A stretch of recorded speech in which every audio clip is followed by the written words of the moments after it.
Before Hiroshima became a warning to humanity, it was simply home, a city of streets, houses, schools, and tram lines. People walk in the morning without knowing that their lives would soon be divided into a before and an after. People took the tram to go to work, as always. Children were on their way to school, and the river moved quietly through the city, as it had the day before, and would again the day after. Nothing in these images appears extraordinary, and that is precisely what makes them difficult to watch. They show a world that does not yet know it is about to disappear.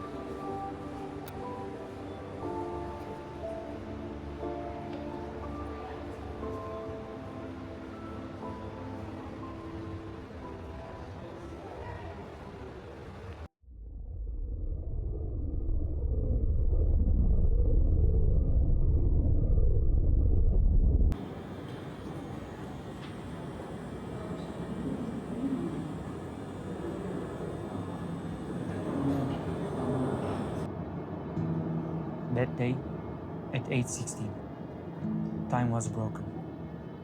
In a single instant, streets became ruins.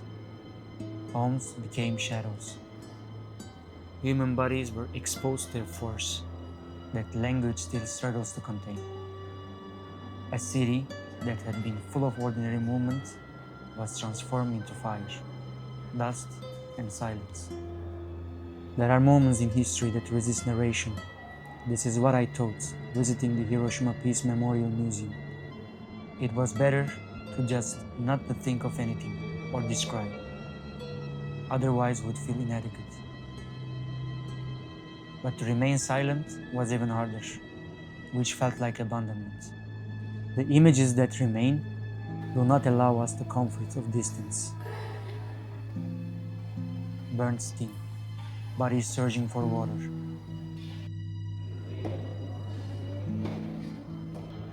People walking without knowing where they were going, because the places they had known no longer existed.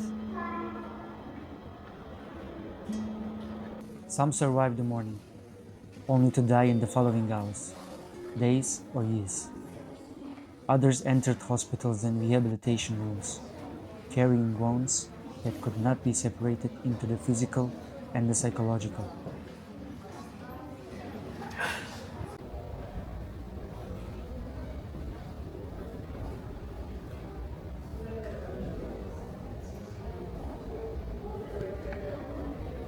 Destruction continued inside bodies, inside families,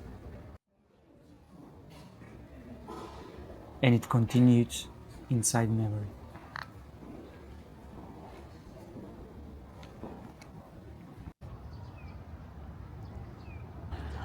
Today in Hiroshima, the flame burns continuously. It is maintained by human hands. 81 years ago, fire destroyed this city.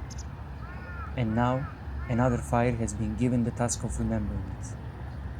The flame will be extinguished, they say, when the last nuclear weapon has disappeared. For now, it continues.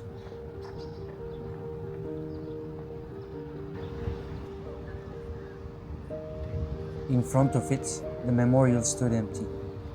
Without people, it was only stone.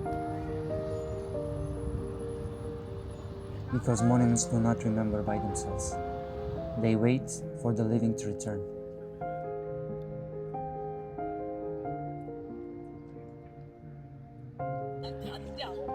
People crossed the park behind it.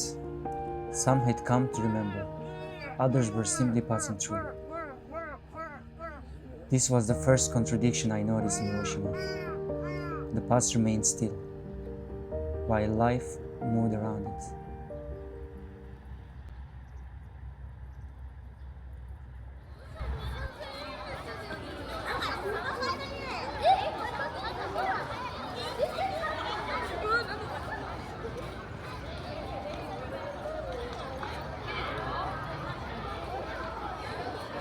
Children walked toward the museum in groups.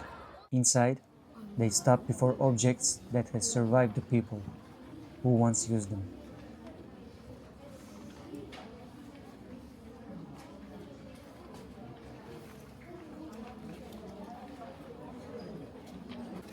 I saw a bicycle, a piece of clothing, a hat, a watch.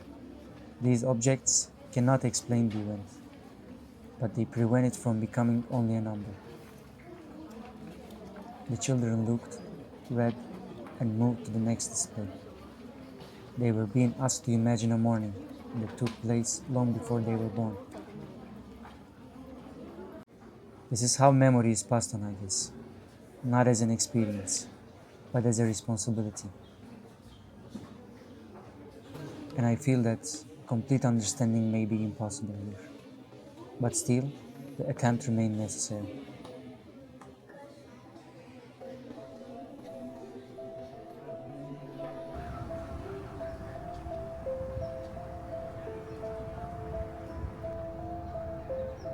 Outside the museum, the atomic bomb dome stood among the reconstructed buildings. It had not been repaired. The city had decided to preserve the interruption.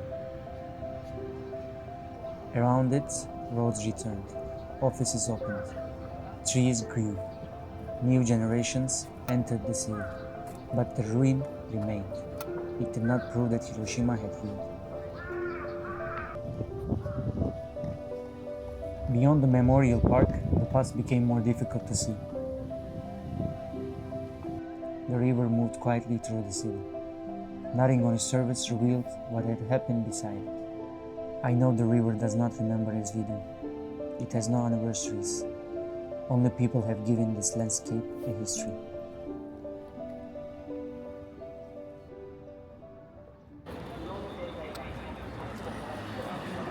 From here, I began a new observation. I went out in the streets because I wanted to see for myself that the city continues to live. At first, I experienced the ordinary city as a separation from the memorial. Beyond the memorial, the city returns to the present.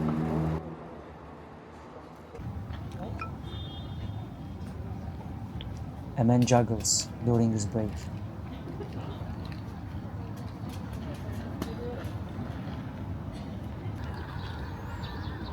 After school, students film themselves dancing.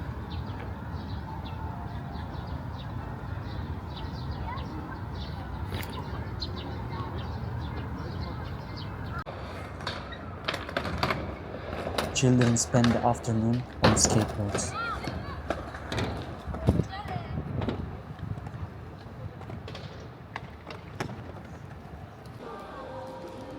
People looked through shops and waited for the light to change. The scenes seemed to belong entirely to the present. And I began to understand that this ordinary life was not outside the history I had come to find. It was part of it.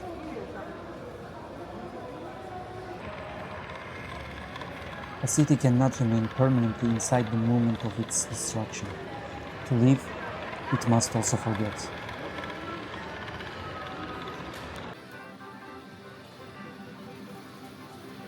People cannot remain permanently conscious of every loss beneath the streets they walk through.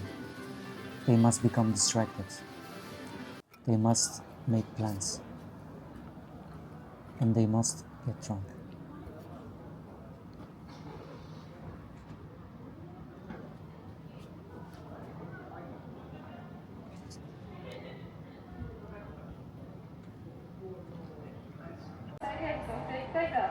I know that memory becomes empty when it belongs only to the past. In Hiroshima streets, I saw people protesting for Palestine against genocide. The histories are not identical, but violence is never singular.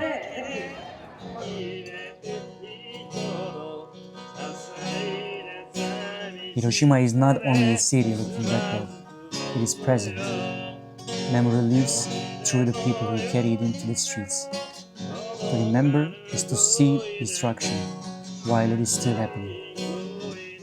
Otherwise, never again becomes only a ceremony.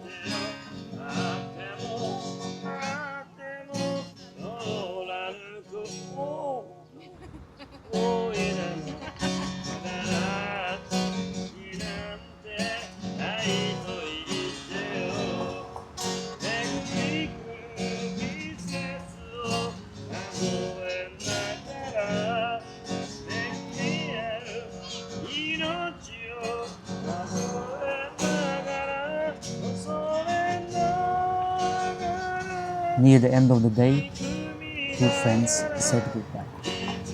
They turned and walked in different directions, with the simple expectation that they would meet again. Most farewells contain this confidence. We say, "See you tomorrow," "Take care," or "Good night." There is something beautiful in this ordinary promise to leave someone at sunset and believe that another day will begin here in Hiroshima.